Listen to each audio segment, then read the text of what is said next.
Le prélèvement d'impôt qu'on a eu là, c'est quoi? Parce que moi j'avais vu qu'on devait 293. Et là c'est plus, c'est 300, je sais pas combien. Je sais pas moi. Parler d'argent, quand on est en couple, évidemment, c'est pas ce qu'il y a de plus romantique. C'était mi-septembre ou je crois que c'était en octobre, moi.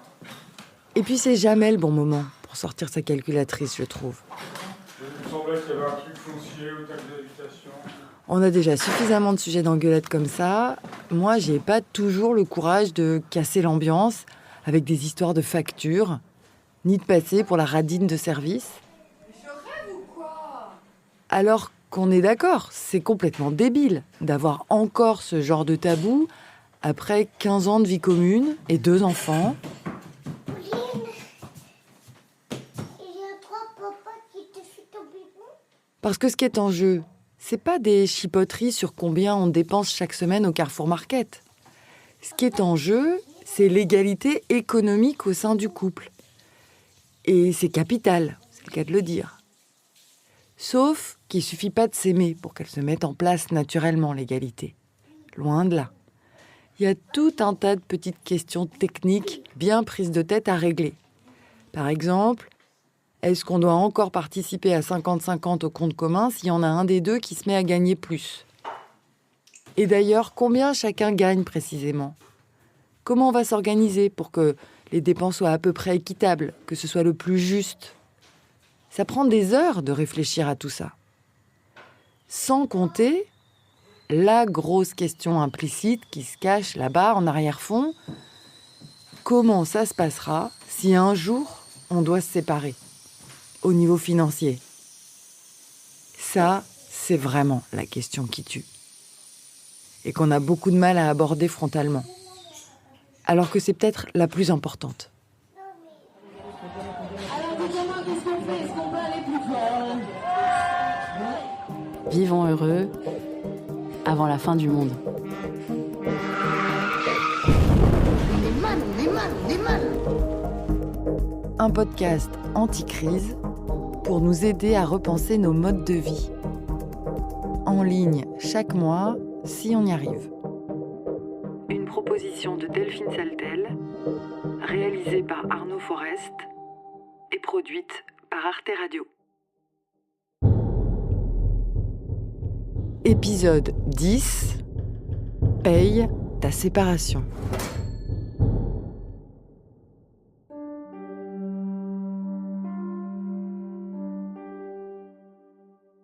Pour le deuxième volet de ce petit guide de survie en cas de séparation, je me suis dit qu'il allait bien falloir l'affronter, cette question taboue de la guerre économique qui se déclenche au moment d'une rupture.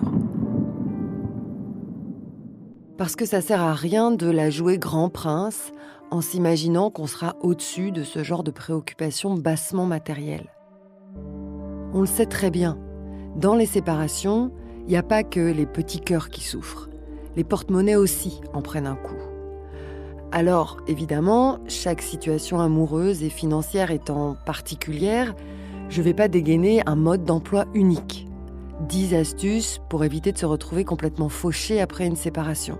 Non, ça va pas être vraiment un mode d'emploi, cet épisode. Plutôt un décryptage de la violence des négociations économiques entre ex-amoureux.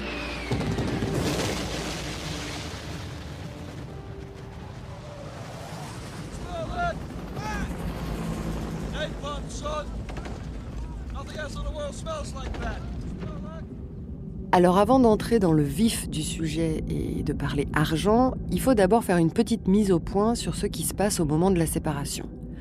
Parce que c'est comme une grosse pelote, tout est emmêlé.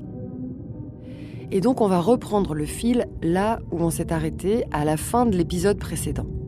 Je ne sais pas si vous vous souvenez, on avait terminé avec la grande sociologue Irène Théry, au moment où elle nous mettait sous le nez une énorme contradiction dans nos modes de vie. C'est le fait que si on a envie d'avoir des enfants, en général, la plupart du temps, on les fait avec la personne dont on est amoureux. Sauf que ça va pas ensemble. Enfin, ça va plus ensemble.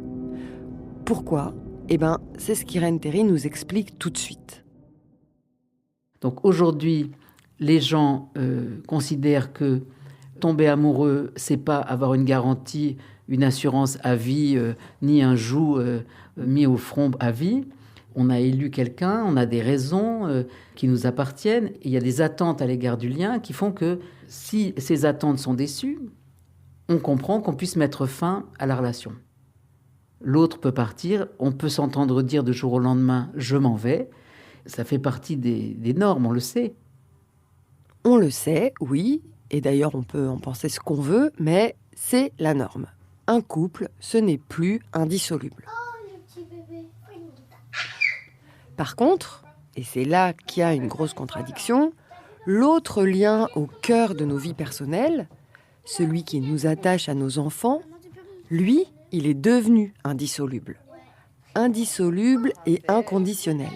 C'est comme ça, notre idéal parental aujourd'hui. Je dirais que toi, tu vas te marier. Ah oui, parce que c'est une robe de mariée, je te préviens. Ce qu'on attend aujourd'hui d'un parent, c'est qu'il aime son enfant quoi qu'il arrive. La filiation est devenue aujourd'hui le seul lien sur lequel nous avons reporté tout notre besoin de sécurité, le seul lien idéalement inconditionnel et indissoluble. Je pense que dans la vie humaine, on a besoin de liens qui ne sont pas en permanence électifs, où il ne faut pas en permanence faire ses preuves, être choisi ou être rejeté, etc. C'est un besoin très important. Donc, de ce point de vue-là, les idéaux de permanence du lien peuvent rester.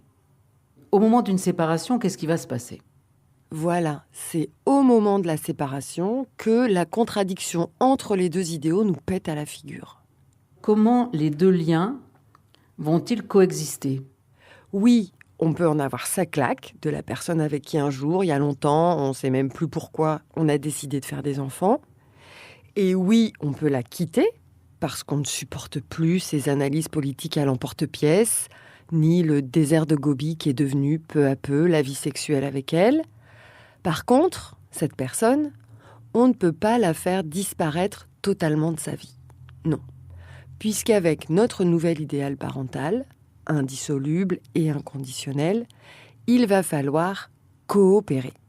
Le couple parental survit au couple conjugal. C'est une formule qu'on a beaucoup entendue. Ça s'appelle la coparentalité et Irène Théry m'a expliqué que c'est très récent en fait comme principe.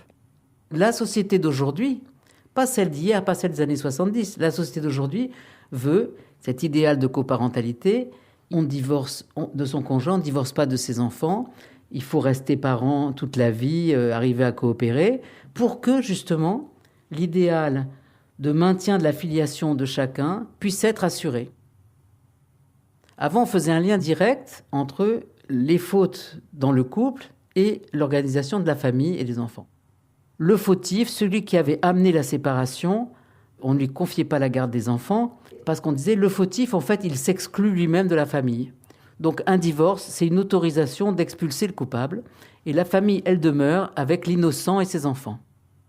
C'est un veuvage social. Un divorce est une sorte de veuvage social qu'on autorise aux femmes trompées, par exemple. Elles virent le mari qui les trompait et elles restent avec les enfants. C'est le modèle classique du 19e siècle.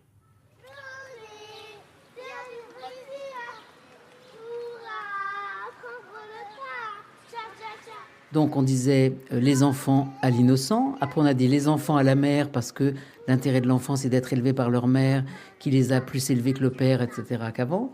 Et après on a dit l'idéal c'est la coparentalité et cet idéal va avec nos valeurs d'égalité parce que la coparentalité c'est davantage de possibilités pour la femme de ne pas être écrasée par la charge des enfants, par l'appauvrissement qui va avec, etc.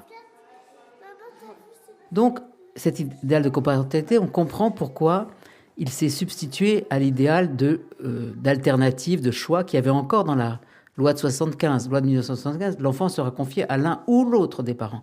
Maintenant, on dit la garde sera confiée à l'un et l'autre. Oui, alors, la coparentalité est un nouveau modèle, mais ça n'est pas une solution. Nous avons maintenant les problèmes de la coparentalité.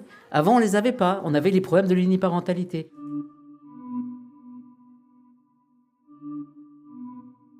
On a les problèmes de nos idéaux. Ça va ensemble. J'adore cette idée d'Irène Théry.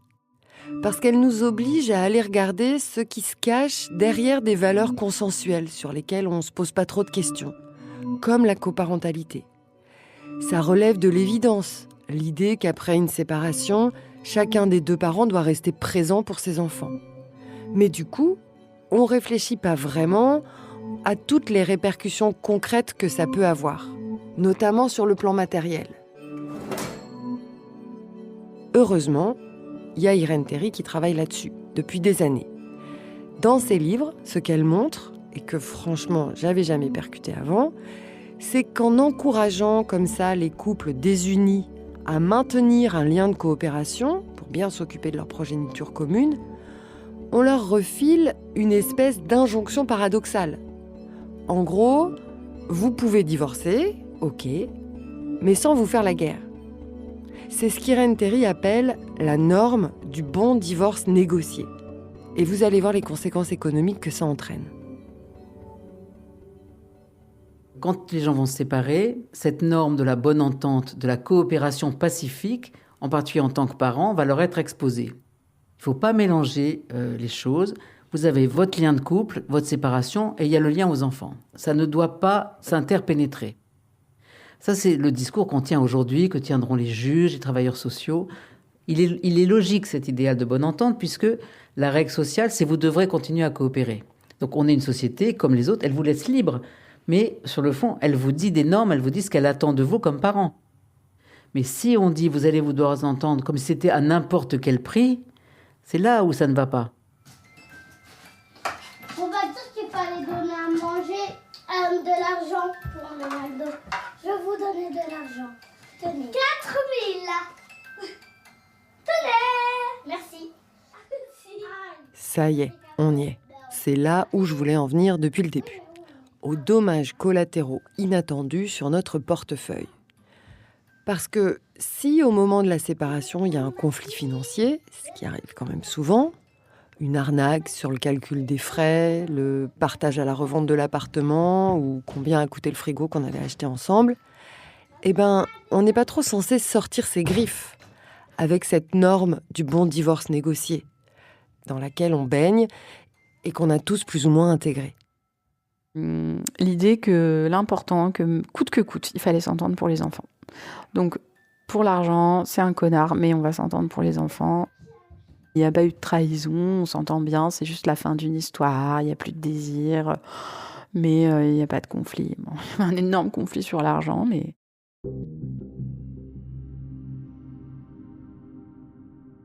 L'histoire de Béatrice, c'est un cas d'école. Elle a perdu beaucoup d'argent en voulant absolument dédramatiser la séparation avec le père de ses 3 filles, après leurs 15 ans de vie commune. J'ai compris plein de choses en l'écoutant me raconter sa rupture, notamment ce qu'est le divorce par consentement mutuel. C'est hyper important, parce que le divorce par consentement mutuel, comme son nom l'indique, c'est un divorce sans contentieux juridique. On passe même plus devant le juge. Donc, Béatrice, naturellement, elle a d'abord pensé que ça allait être mieux comme procédure, plus simple, plus apaisée. Ce qui est rigolo, c'est que souvent on se trompe et on dit divorce à l'amiable. Ouais, on est plus mariés, on est des amis. Et ce qui est totalement faux. Nous, ça a été compliqué par la crise du Covid parce que ça s'est fait pendant le premier confinement et ça s'est conclu pendant le deuxième. Et qu'il y avait l'urgence du divorce. Et donc, le divorce par consentement mutuel, c'est vachement bien pour parer aux situations d'urgence. C'est un espèce de divorce low cost, en fait. En fait, si on va au jugement, on en a pour 2 ans de conflit. Et si on est en conflit, les enfants vont le savoir, les enfants vont le voir, ça va les inquiéter. Il vaut mieux trouver une solution, même si j'y perds des plumes, pour qu'on préserve notre relation de parents. Et que ce soit ça qui soit au centre de notre relation et pas le conflit qui nous oppose autour de l'argent. Donc avec des renoncements, des moments de grosse colère, mais quand même. Et donc aujourd'hui, Béatrice s'en mord les doigts d'avoir bien gentiment opté pour un divorce par consentement mutuel, sans clash ni bras de fer financier. Parce qu'elle roulait pas sur l'or. Elle est maîtresse dans une école élémentaire. Et avec son ex-mari, informaticien, lui, elle aurait dû négocier complètement autrement. Elle va l'expliquer tout à l'heure. Mais il y a peut-être une chose qui pourrait la consoler d'avoir été trop naïve, en tout cas la déculpabiliser, c'est que c'est pas de sa faute à elle toute seule. Béatrice, elle a juste suivi la tendance de l'institution judiciaire, qui essaye d'endiguer, tant bien que mal, l'explosion du nombre de ruptures conjugales, en allégeant toujours plus les procédures juridiques. Le divorce par consentement mutuel est devenu la forme majoritaire du divorce. Et donc, comme c'est aussi une question juridique, la séparation, je suis allée à l'université Paris-Dauphine interviewer la professeure de sociologie Céline Bessières. Parce qu'avec tout un collectif de sociologues, elle a enquêté dans les tribunaux de grande instance, les études notariales et les cabinets d'avocats pour voir de près comment se déroulaient les affaires de divorce et de séparation. Ça a donné un livre qui s'appelle « Au tribunal des couples ». Et franchement, si jamais vous avez des velléités de quitter votre moitié bientôt, lisez-le bien attentivement. Ça vous donnera quelques cartouches avant de vous jeter dans la bataille. En gros, l'institution judiciaire et les professionnels du droit ont passé ces 30 dernières années à inciter les couples, avec cette norme du bon divorce négocié, à ne pas porter les contentieux devant la justice, en fait, et à régler entre eux toutes les conséquences de leur divorce. Donc un divorce par consentement mutuel, c'est ça. Avant 2017, ils arrivaient devant un juge avec leur convention de divorce, et le juge presque toujours homologuait cette convention de divorce. Il avait la possibilité de ne pas le faire, mais presque toujours les juges homologuaient. Et depuis 2017, à partir du moment où cette convention a été établie avec 2 avocats, eh bien, elle est homologuée directement chez un notaire, sans passer devant un juge. C'est-à-dire qu'ils se mettent d'accord avec leurs avocats sur tous les aspects de leur séparation, qui va garder le domicile conjugal, quid du patrimoine conjugal, quid des enfants. Tous ces aspects sont réglés entre les parties avec leurs avocats sans passer devant un juge. Et le jour du divorce, on était donc chez son avocate. Ça a été hyper cool. On a rigolé pendant toute la signature des papiers. Mon avocat m'a tapé sur l'épaule en me disant « Félicitations, j'ai rarement vu un divorce aussi cool, aussi souriant ». Et j'ai dit « Bah ouais, mais tu sais, on a 3 enfants, c'est hyper important ». J'étais hyper fière de moi. Et je me rappelle avoir écrit à une copine « Beau mariage, beau divorce ». En laissant les couples faire, en laissant les couples régler ça entre eux, ce qui est quand même le sens des différentes lois depuis le divorce par consentement mutuel de 1975. Progressivement, on enlève un certain nombre de garde-fous. Il y a de moins en moins de juges. Avant, on faisait des collégiales. Il y avait 3 juges qui réglaient les divorces. Maintenant, il y a plus de la moitié des divorces où il n'y a pas de juge du tout. Et bien, ce qu'on fait, c'est qu'on laisse les gens régler ça entre eux. Et puis, on faisait les anniversaires des filles ensemble et tout. Il y avait un côté, c'est super, on est des super parents. Et en plus de ça, je gagnais le fait qu'il n'y avait pas de souffrance. J'ai pas souffert. J'étais euphorique. En fait, je pense que ça a été une année entière où j'ai repris une bouffée d'oxygène et qu'il a fallu tout ce temps-là pour que je mesure toute l'ampleur de cette séparation et toutes les conséquences. Et notamment matérielles, et notamment le fait que j'avais perdu beaucoup d'argent, en fait. Ça a été très dur, hein. De ne plus confier les consentements mutuels aux juges, ça va renforcer les inégalités. Et notamment les inégalités économiques. Parce qu'en fait, il y a du conflit. C'est pas parce qu'il n'y a pas un contentieux devant la justice qu'il n'y a pas du conflit dans les séparations conjugales. C'est des moments de très grande fragilité pour les hommes et pour les femmes, de remise en question, de bouleversements matériels très forts dans leur vie. Et du coup, chaque fois qu'on enlève un regard extérieur sur ce qui se joue au moment des séparations conjugales, qu'est-ce qu'on fait ? On laisse gérer ça entre les couples, et du coup, c'est la loi du plus fort. Et économiquement, le plus fort dans les couples, on sait très bien qui c'est, ce sont les hommes. Alors là, stop. Il faut appuyer sur pause. Parce qu'on pourrait passer là-dessus trop vite. Les inégalités économiques entre hommes et femmes, c'est pas un scoop, merci, on est déjà au courant. Mais ce qu'on ne soupçonne pas forcément, en revanche, c'est que si les femmes sont plus fragiles économiquement au moment des séparations, c'est justement parce qu'elles ont vécu en couple avec un homme. Pauline. Oui. Tu viens manger ton kiwi. Et oui, ça semble complètement contradictoire avec l'idée qu'on se fait de la vie à deux, mais la conjugalité, en fait, ça creuse les inégalités. En tout cas chez les hétéros. Je suis pas d'accord. Non. Il y a 2 choses à faire, tu les fais. Moi, je trouve ça tellement déprimant que je préférais ne pas y croire. Mais Céline Bessières m'a donné des chiffres de dingue. Je voudrais rappeler une statistique qui me paraît très très importante, qui est que dans les couples de sexes différents, l'écart de revenus entre hommes et femmes est de 42%. Je répète, 42%. Si on prend l'ensemble des hommes et des femmes en France, l'écart de revenus, c'est 25%. Si on prend les hommes et les femmes célibataires, c'est 9%. Si on prend les hommes et les femmes en couple, c'est 42%. Donc les femmes gagnent en moins 42% de moins que leurs conjoints. Donc ça veut dire qu'au moment d'une séparation conjugale, les femmes, en moyenne, bien sûr, tout ça, ce sont des données statistiques, ont nettement moins de revenus que leurs conjoints. Et le moment de la séparation conjugale va leur faire vraiment mal économiquement. 42%. Quand même. Je sais qu'on ne vit pas au pays des bisounours, mais enfin, à ce niveau-là, c'est plus un écart. C'est carrément un gouffre, la faille de San Francisco. Et la question qui surgit tout de suite derrière, c'est pourquoi ? Pourquoi, ou plutôt comment on en arrive là ? Comment des couples, censés s'aimer donc, peuvent laisser des injustices pareilles s'installer entre eux ?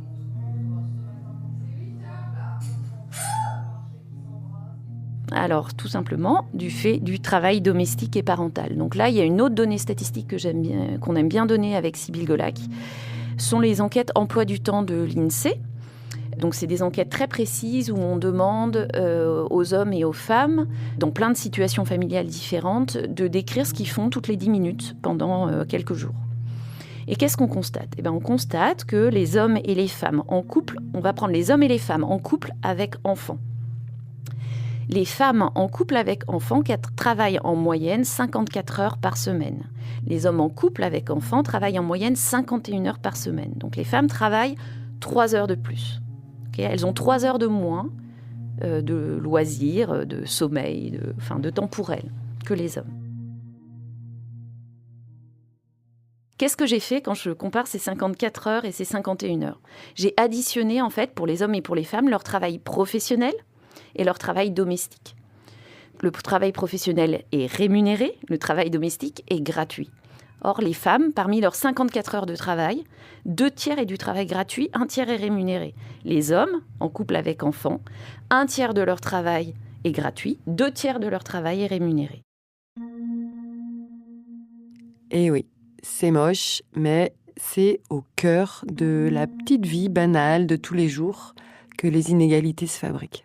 Lentement, à travers une infinité de micro-détails quotidiens, de pauvres histoires de serpillères et de caddies à remplir, tellement insidieuses qu'on ne les repère même pas. C'est ce qui m'a le plus frappé dans ce qui est arrivé à Béatrice, l'aveuglement. Elle n'a rien vu venir. Finalement, c'était extrêmement traditionnel. En fait, moi, je pensais qu'on était un couple moderne. Je le pensais. Papa a du patrimoine, papa travaille. Il était dans quel domaine ? De l'informatique. Papa n'a pas le temps d'aller faire les courses, papa n'a pas le temps d'aller acheter des nouvelles chaussures aux enfants, papa n'a autre chose à penser que... Surtout, papa n'est pas inquiet pour la santé des enfants, donc il ne les emmène jamais chez le médecin. De même qu'il avait aucun... il disait, mais ça aussi c'est un énorme cliché en fait. On n'a pas les mêmes critères sur le ménage. Donc, je faisais tout. Voilà, c'était ma charge. Les tâches ménagères, non, c'était ma charge. Et moi, je travaillais, mais j'étais fatiguée. J'étais super fatiguée. Je suis instite. Et j'avais des enfants petits. Et donc, quand notre deuxième fille est née, j'ai dit, je peux plus tout faire. C'est plus possible. Faut que tu m'aides. Et donc... très gentil. Moi, je le trouvais super généreux. Il me disait, mais mets-toi à temps partiel. Et puis, à un moment où ça allait plus du tout, il m'a dit, mets-toi à mi-temps. J'étais, oh, il est trop sympa. Mais en fait, lui, il continuait de payer les mêmes charges. Ça changeait pas grand-chose sur le quotidien. Mais j'ai calculé ce que j'ai gagné pendant toutes ces années et j'ai calculé aussi ce que j'ai pas gagné en étant à temps partiel. Ça n'existe plus. Et donc, je suis repartie les mains dans les poches. Bon, voilà. Là, on a mis le doigt sur ce qui creuse l'inégalité économique entre les hommes et les femmes. C'est le fait que, à partir du moment où les hommes et femmes se mettent en couple, et surtout ont des enfants, il y a tout un tas de choses qui vont s'enclencher, y compris dans les couples biactifs avec 2 emplois. Les femmes vont s'arrêter de travailler à 17h, vont prendre leur mercredi, vont prendre des 80%, vont moins faire carrière. Tout un tas de mécanismes qu'on connaît, il y a le plafond de verre aussi, qui vont faire que, à la fois dans le domaine professionnel et dans le domaine du couple, il va y avoir une sorte de division du travail, avec des hommes davantage spécialisés dans le travail professionnel rémunéré et des femmes davantage spécialisées dans le travail domestique gratuit. Or, ce qui se passe, c'est que les hommes et les femmes, aujourd'hui, il y en a plein qui payent la moitié du loyer chacun, par exemple, ou qui payent la moitié des factures. Parce qu'ils ont 2 emplois, alors même qu'il y a cet écart de revenus de 42%, considèrent que les dépenses, c'est 50-50. Alors même que, je rappelle, il y en a un qui gagne 42% de plus que l'autre. Et donc ça, au moment d'une séparation conjugale, qu'est-ce que ça produit ? Ça produit qu'il y en a un qui a épargné, et puis il y a l'autre qui a dépensé. Et du coup, les femmes repartent appauvries. Moi, mon argent, c'est parti. C'est du volatile, en fait. Je m'occupais du médecin, des vêtements, des cadeaux, des jouets, et de remplir le frigo. Et que le reste, en fait, c'était les charges, et notamment les remboursements d'emprunts immobiliers. Et il s'avère que lui, les emprunts, il les a toujours remboursés. Mais les appartements ont toujours été à son nom. Bon, voilà. Mais vraiment, le truc pareil, énorme, gros comme un camion qui m'arrive dessus. Et moi, je le vois pas arriver, quoi. Ça s'est confirmé au moment de la séparation. Parce qu'on en a parlé. Hein. Je disais, mais en fait, tu te rends compte que moi, pendant toutes ces années, j'ai payé les couches. Et toi, tu remboursais l'emprunt. Et tu t'enrichissais grâce à moi. Enfin, ne serait-ce que les plus-values... mais aussi les remboursements que tu as pu faire pendant que j'étais à temps partiel. Et en fait, c'est écrit sur ces temps partiels de droit pour s'occuper d'un enfant. C'est pas pour aller au hammam, quoi. Et donc, là, maintenant, je vis dans un 2 pièces avec L3. Et toi, tu as tout gardé, en fait ? Ça va ? Tu le vis comment ? Et il m'a dit, ah ouais, donc en fait... comment il m'a dit ça ? En fait, il y avait que l'argent entre nous, c'est ça. Vivons heureux avant la fin du monde. Manuel de survie en temps de crise. Ce genre de réplique assassine, là, je me suis demandé ce qu'on pouvait faire pour éviter d'avoir un jour à se la prendre en plein dans les dents. Alors après l'entretien avec Béatrice, j'ai pris rendez-vous avec une gestionnaire de patrimoine, Héloïse Boll. À force de voir dans son cabinet des conjoints qui tombent de leur chaise en découvrant ce que la séparation va leur coûter, elle a décidé d'écrire un livre. Le titre est plutôt léger. Ça s'appelle « Les bons comptes font les bons amants ». Mais pas ce qui est raconté à l'intérieur. J'observe souvent un fonctionnement qui est calqué sur un autre âge, en fait. Monsieur qui paye les grosses dépenses, les choses importantes, la voiture, la maison, les charges, et madame qui paye le quotidien, la cantine, la ceinture de judo, les courses, de temps en temps un peu les vacances. Et en réalité, ce fonctionnement-là, qui était inconscient, qui n'était pas du tout réfléchi, est terriblement dangereux pour celles qui s'acquittent des dépenses quotidiennes, parce que dans certains régimes, on peut dire en fait que finalement, elle a quasiment pas participé à l'achat de la maison, notamment, qui est quand même le gros morceau du patrimoine en général. Et donc, certaines femmes peuvent se retrouver sans rien, et ça les met vraiment en danger. Ce que je retiens là-dedans, c'est qu'au moment de la séparation, on paye tout ce qui s'est passé avant, pendant les années de vie commune, les années heureuses. Donc, en prévision, selon Héloïse Boll, la seule chose à faire, et désolé, ça va pas être follement original, parce qu'on le sait déjà au fond, c'est parler, s'entendre, se mettre d'accord, dès qu'on emménage ensemble. On le sait, mais souvent on le fait pas, ou si peu, si mal. On ne veut pas se battre pour des histoires d'argent, on va pas se disputer pour ça quand même. Mais si on doit se disputer pour ça, on doit se disputer très fort pour ça. Et on doit pas céder parce qu'on a envie de se débarrasser du dossier en fait. Si on accepte des conditions qui sont financièrement désavantageuses, on va le payer. C'est une question de survie. Parce que, encore une fois, c'est important d'avoir chacun ses éléments de survie à la sortie. Je ne pouvais pas croire, et je sais que c'est le cas de plein de gens, et je me trouve ridicule en disant ça, c'est un cliché aussi, mais en fait, je pensais qu'on était au-dessus des lois. C'était facile de dire mais non, mais c'est à toi puisqu'on s'aime. C'est très facile à dire, c'est des espèces de paroles en l'air. Et en fait, après coup, puisque ça n'a pas porté à conséquence et que je n'ai rien récupéré de ce qu'on avait ensemble, non seulement j'ai plus rien de ce qu'on avait, mais en plus, ça mine le discours amoureux, c'est que pourquoi il me disait qu'il m'aimait en fait ?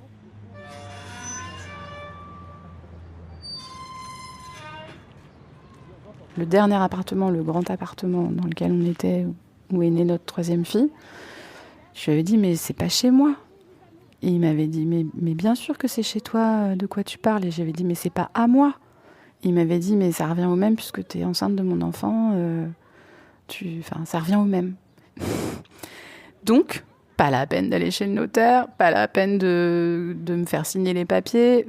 Et par contre, ça, maintenant qu'on est séparés, et après quelques temps de réflexion et quelques larmes coulées, je sais que je ne veux plus de ça.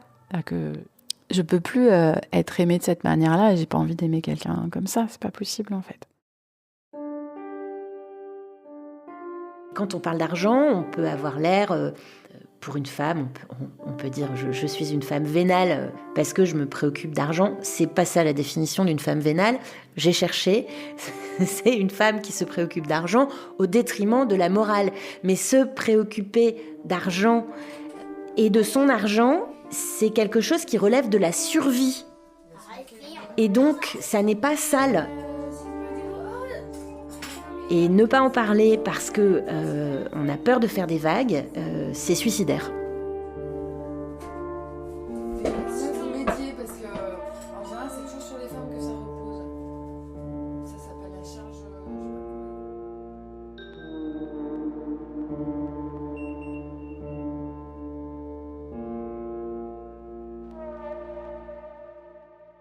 Est-ce que c'est un sujet, l'aspect financier, est-ce que c'est un sujet que vous souhaitez aborder en médiation ? Parce que donc, moi, ce que j'ai retenu, c'est déjà le mode de séparation. Je le nomme comme ça, mais voilà, pour savoir, séparation, divorce. Dans le centre de médiation conjugale où je suis allée en reportage, au nord de Paris, avec point d'interrogation, il y a donc l'aspect financier. Il y a beaucoup de couples en instance de séparation qui viennent se faire aider pour arriver à négocier ensemble un arrangement financier. L'aspect organisationnel, ce que vous disiez, c'est par rapport à notamment l'entretien de la maison. La médiatrice qu'on entend là, Sylvia, cadre les échanges avec un tableau paperboard, des feutres Velleda et un self-control à toute épreuve. Ce qui concerne le compte commun, il faut que vous soyez informés l'un et l'autre des frais et des retraits ou des frais qui sont pris sur ce compte-là. C'est des séances ultra techniques et terre à terre. Il y a toute la vie matérielle des gens qui défilent. Quand vous dites payer le studio jusqu'au bout, c'est quoi que vous mettez dans les dépenses du studio ? Souvent, le ton monte. Ah oui, là vous parlez du crédit. Et de temps en temps, il y a même un conjoint qui pète un nerf, il se lève d'un coup de son fauteuil, et là...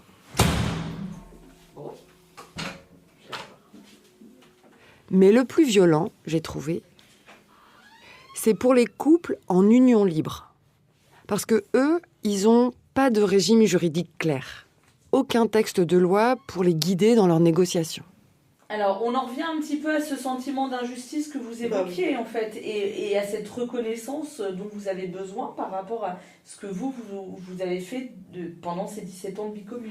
Et ça m'a fait repenser à l'entretien avec Céline Bessières, la sociologue du droit qu'on a entendue tout à l'heure. À un moment, elle m'a parlé du mariage. Oui, le mariage, ce vieux truc un peu kitsch, la bague au doigt, prendre le nom du mari, on a tendance à trouver tout ça de plus en plus ringard. Mais attention, il y a une grosse arnaque historique là-dessous. Écoutez Céline Bessières, c'est hyper intéressant. Avant 1965, le mariage, c'est une institution extrêmement patriarcale qui défavorise les femmes mariées, puisque jusqu'en 1965, les femmes mariées n'ont pas accès à un compte en banque à leur nom sans l'autorisation de leur mari, et elles ne peuvent pas gérer les biens, leurs biens propres, et elles n'ont pas de pouvoir de gestion non plus sur les biens du couple. Oui, alors Madame la mariée, vous allez nous dire vos impressions de jeune mariée. Pour le moment, c'est merveilleux, on n'a pas de dire. Mais depuis les années entre 65 et 85, désormais, d'un point de vue du droit, les femmes mariées ont les mêmes droits que les hommes mariés. Donc elles ont désormais le pouvoir sur les biens du couple. Je rappelle que donc en France, le mariage par défaut, le contrat de mariage par défaut, c'est la communauté de biens réduite aux acquêts. Non barbare, qui veut dire que à partir du moment où on est marié, tout ce qui est à toi est à moi. C'est-à-dire tous les revenus du couple, qu'ils soient gagnés par l'un ou qu'ils soient gagnés par l'autre, appartiennent 50-50. Bon, donc ça, c'était un puissant égalisateur des patrimoines. Donc même si on a une division du travail avec un mari qui gagne bien davantage que sa femme qui s'occupe davantage des enfants, eh bien ce que gagne le mari, dans le cadre du mariage, ça appartient aux deux. Or, ce qui se passe, c'est que à partir de 65, on a une espèce de période, en fait, où la communauté de biens, de fait, compensait des inégalités. Et au moment même où les femmes pouvaient en bénéficier pleinement, eh bien, à ce moment-là, les couples ont commencé à moins se marier, davantage se séparer. Souvent, les couples qui ne veulent pas se marier, c'est parce qu'ils considèrent que c'est une institution précisément traditionnelle, patriarcale.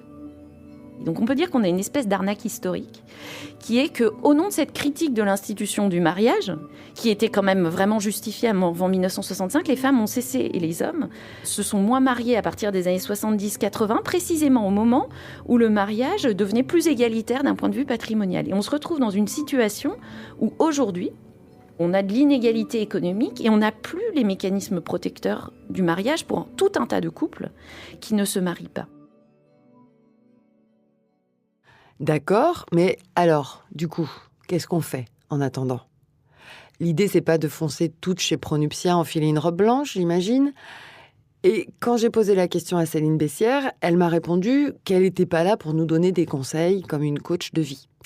Que son travail, à elle, c'était plutôt de nous rappeler à quel point les questions privées, s'aimer, se désaimer, se quitter, ce sont toujours aussi des questions politiques. Ma recommandation, c'est pas de dire à tout le monde mariez-vous, c'est plutôt réfléchissons en fait à pourquoi est-ce qu'on n'étendrait pas un certain nombre de ces protections aussi à des couples non mariés. Réfléchissons à la rémunération du travail domestique. Voilà, c'est de reposer en fait au centre du débat ces inégalités économiques qui naissent dans la conjugalité. Privatiser ça, dire ça regarde pas la société, ça revient en fait en boomerang derrière avec la pauvreté. Donc c'est peut-être la face sombre de cette banalisation des divorces et il me semble qu'il faut la regarder en face et être lucide, quoi.